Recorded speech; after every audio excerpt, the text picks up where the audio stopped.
do birds suddenly appear every time you walk by? So they sprinkle moon dust in your hair and golden starlight in your eyes of blue. When I was young, I'd listen to the radio. Every sha-la-la-la, every whoa-whoa. El caso Karen Carpenter. Karen Carpenter fue una excelente baterista y una de las mejores voces de los 70 y 80.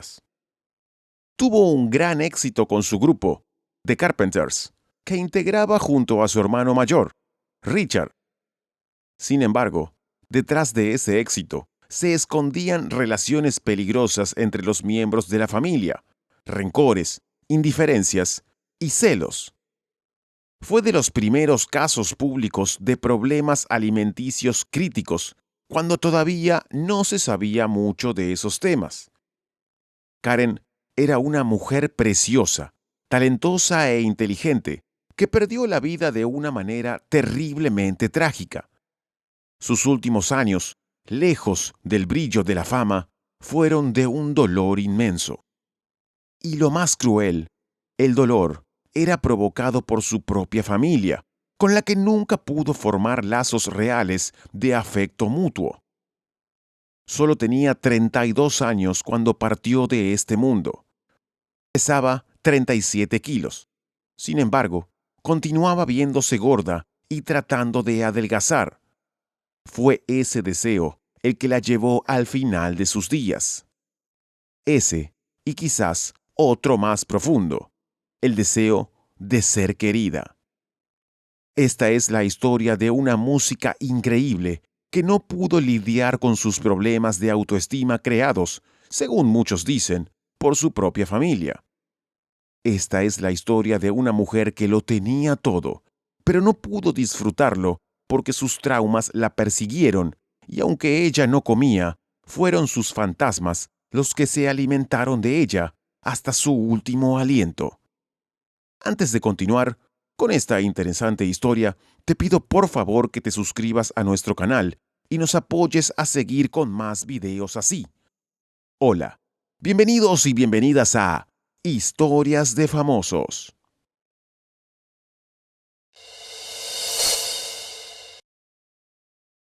Los comienzos.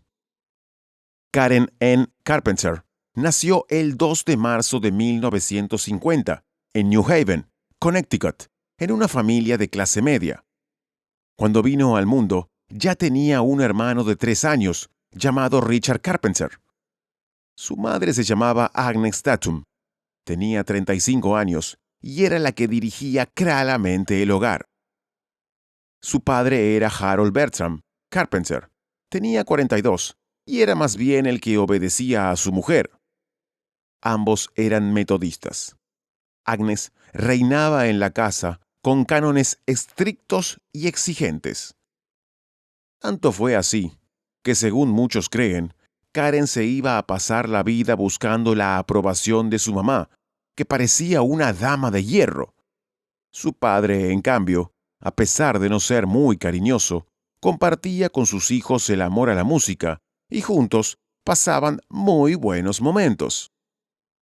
Los hermanos eran muy unidos, tímidos e inseparables. Richard tuvo desde temprana edad un notable talento para tocar el piano. Agnes lo notó y para que él tuviera una oportunidad en el mundo de la música, decidieron mudarse a California. Vendieron la casa y en 1963 se establecieron en Downey, muy cerca de Los Ángeles. Karen no quería mudarse, pero nadie la tuvo en cuenta. Una vez ahí, como odiaba gimnasia y geometría, se anotó para participar de la banda del colegio. Sin embargo, aunque entró sin ninguna expectativa, descubrió su verdadera pasión, la batería.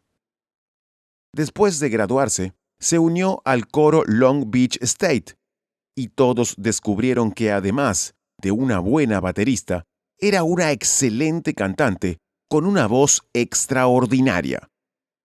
Después de varias formaciones con su hermano y amigos, y de haber ganado un concurso importante en 1966, terminaron formando un dúo ellos dos solos, Richard y Karen. El mayor percibió enseguida el potencial económico de Karen. Ella era un diamante en bruto. Tenía una voz angelical perfecta, con registros bajos. Richard compuso para explotar al máximo esas virtudes de su propia hermana. A través de su madre, consiguieron que sus demos circularan por las discográficas hasta llegar a las manos de alguien que les prestaría atención. Herb Alpert, fundador de A&M. Firmaron contrato en abril de 1969. Grandes éxitos y grandes problemas. Offering fue su primer álbum en A&M Records. No fue muy popular, pero más tarde grabaron la canción They Long to Be Close to You, y el tema llegó al puesto número 1 en el año 1970. Después vinieron a los Grammy. El boom del dúo fue inmediato y entraron en la gran escena del mundo de la música. Se convirtieron en un éxito enorme. No paraban de vender discos. Richard era el líder musical y Agnes controlaba todo. Tanto es así que cuando ya era millonaria, Karen quiso irse a vivir sola, pero su madre no la dejó. Para él afuera, eran la familia perfecta. Un dúo musical de dos jóvenes hermanos que siempre sonreían. Sin embargo, puertas adentro, las cosas eran muy distintas.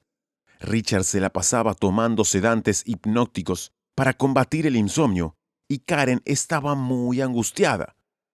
Los medios la trataban de rellenita y ella, insegura por un amor familiar que nunca tuvo, empezó a verse así. A pesar de que era hermosa y talentosa, en 1973 ya tenía síntomas de importantes desórdenes alimenticios. Pero en esos momentos, esas enfermedades no eran tomadas con la seriedad necesaria. Karen se volvió obsesiva con las dietas y el ejercicio. Llevaba a las giras un entrenador personal. Estaba enfermizamente pendiente de su imagen, pero se veía de una manera distorsionada. Llegó a tomar unas 90 pastillas por día, entre laxantes y pastillas para adelgazar. Y abusaba del jarabe de ipecacuana para provocarse vómitos. El deterioro cada vez más notable. Era el año 1975 y en lo profesional todo parecía ir bien.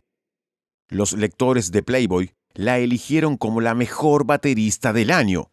Sin embargo, en lo personal, ya estaba pesando 41 kilos. Mientras tocaban en Las Vegas, Karen se desvaneció en el escenario. Tuvieron que suspender la gira que estaban a punto de emprender por Europa y por Japón. El comunicado oficial decía que ella sufría de cansancio y saturación. Sin embargo, Karen luchaba contra la anorexia. Por su parte, Richard entró a rehabilitación en varias ocasiones para tratar su adicción a los fármacos. Para su familia, ese era el verdadero problema. Además de que Richard era el favorito de Agnes, le parecía que lo de su hija no era una enfermedad real, sino más bien un capricho que se iba a solucionar de una sola manera, cuando comiera. Karen estaba cada vez peor. Su deterioro era cada vez más notable. Había perdido la frescura y la energía. También su figura. Los pómulos se le notaban más y más. Su sonrisa no tenía calidez, sino que era fría. Y así estuvo durante mucho tiempo. En 1979, Richard fue internado en una clínica para recuperarse de su adicción a los somníferos. El manager de Karen, Jerry Weintraub, le sugirió que grabara un disco como solista. Ella lo hizo. El trabajo estuvo terminado a principios de 1980, pero los ejecutivos del sello dijeron que el disco era poco apropiado y que la selección de los temas era muy pobre. Detrás de todo esto no estaba otro que Richard, su hermano, y sus celos enfermizos. No quería que ella lanzara un disco y pasara a ser el centro total de atención. Estos celos desbordantes, más una madre enfermiza, poco amorosa, excesivamente controladora y con un claro favoritismo por su hijo varón, mezclados con un padre desinteresado, fueron los factores que se combinaron para hacer de la vida de Karen un verdadero calvario. En 1981 volvieron a tocar como dúo. Sin embargo, ya no se podía ocultar más el problema de Karen. Ella empeoraba día a día. Los desmayos eran cada vez más frecuentes y carecía de fuerzas. Sin embargo, algo iba a pasar y las cosas iban a cambiar. Ella encontraba el amor. O eso era lo que creía. Un amor y una herida insondable. Ella estaba débil y maltrecha cuando conoció a Tom Barris y se enamoró de él. El 31 de agosto de 1981 se casaron. Él era mayor que ella y había dejado a su mujer por Karen. Se dedicaba a los bienes raíces. Lo había conocido en una cena y, según cuentan, fue la madre la que hizo de las suyas para que el encuentro ocurriera. Todo parecía ir bien. Sin embargo, una semana antes del casamiento, Tom le confesó que se había realizado una vasectomía y que por ende no podría tener hijos.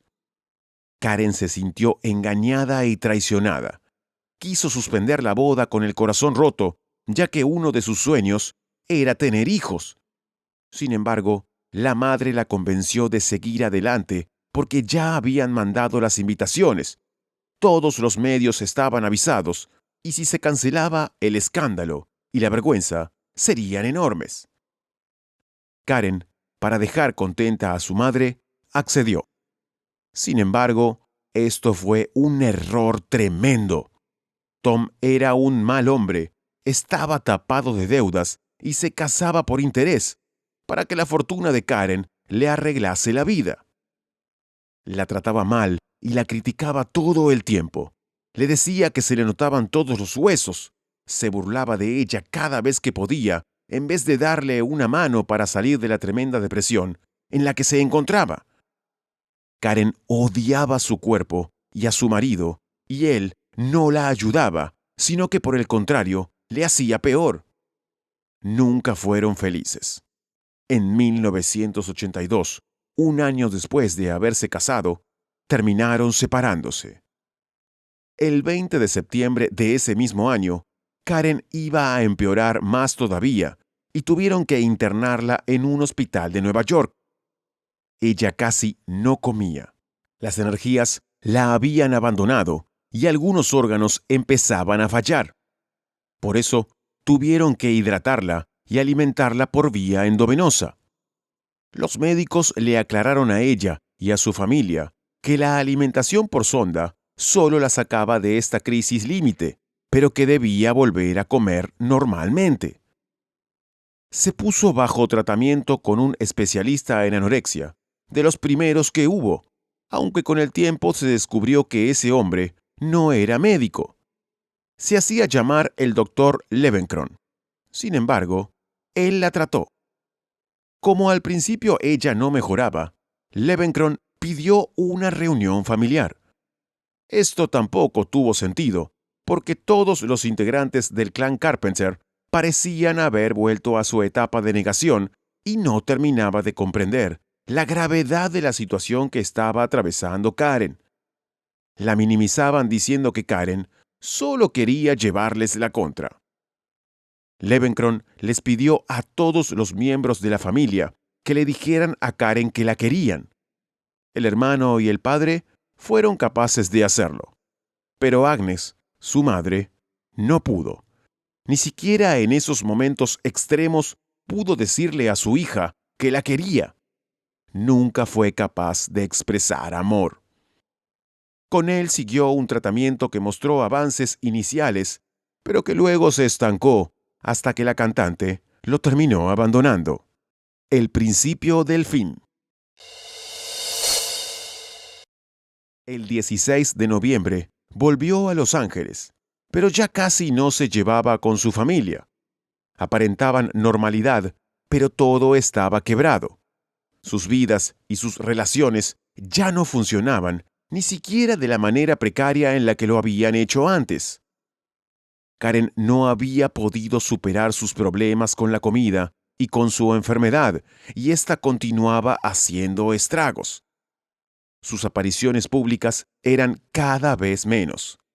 Cada tanto la familia se ponía contenta porque la veía comer con ganas, pero eso duraba muy poco. A fines de enero de 1983, participó de una celebración por los 25 años de los Grammy, en la que se reunieron para un cóctel y una foto promocional varios de los antiguos ganadores.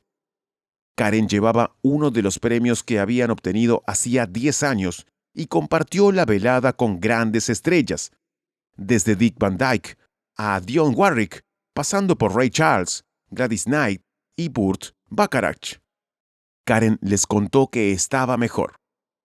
Unos pocos días después, el 4 de febrero de 1983, se levantó temprano y bajó a la cocina a hacerse un café.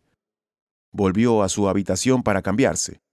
La madre la esperaba en la cocina para desayunar, pero Karen no volvía. Agnes gritó llamándola, pero nadie respondió. En esos momentos empezó a preocuparse. Subió rápido las escaleras hacia el cuarto y encontró lo peor. Karen estaba tirada boca abajo en el vestidor de su cuarto. Estaba sin ropa, con una bata que se estaba sacando atrancada alrededor de su cabeza. Su madre pensó que quizás podían ayudarla.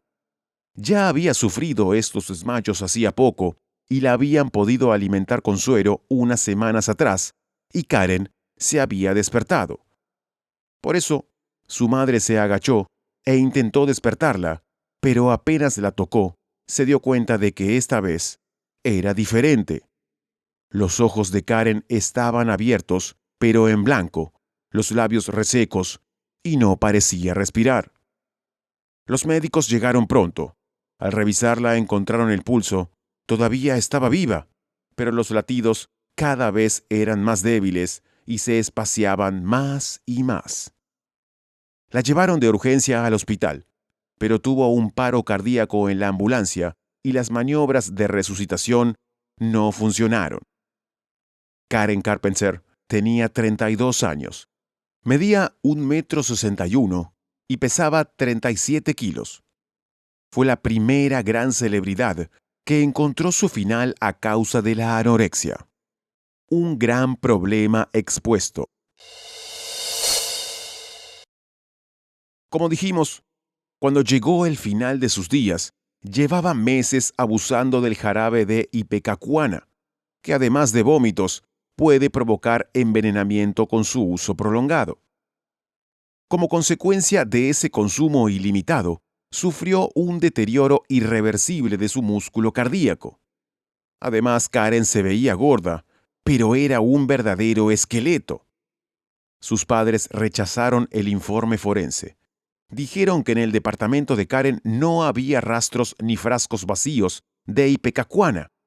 Su hermano también aseguró que ella nunca había consumido ninguna sustancia que pudiera dañar sus cuerdas vocales y que solo tomaba laxantes para regular el peso. Todo era negacionismo y nadie se atrevía a decir que lo que padecía Karen era anorexia nerviosa. Llegó a pesar 37 kilos y se escondía detrás de ropas holgadas. Aprendió a simular que se alimentaba y no iba a ningún lugar en los que tuviera que lucir poca ropa. Su final estuvo ahí, desde hacía tiempo. Sin embargo, nadie fue capaz de verlo.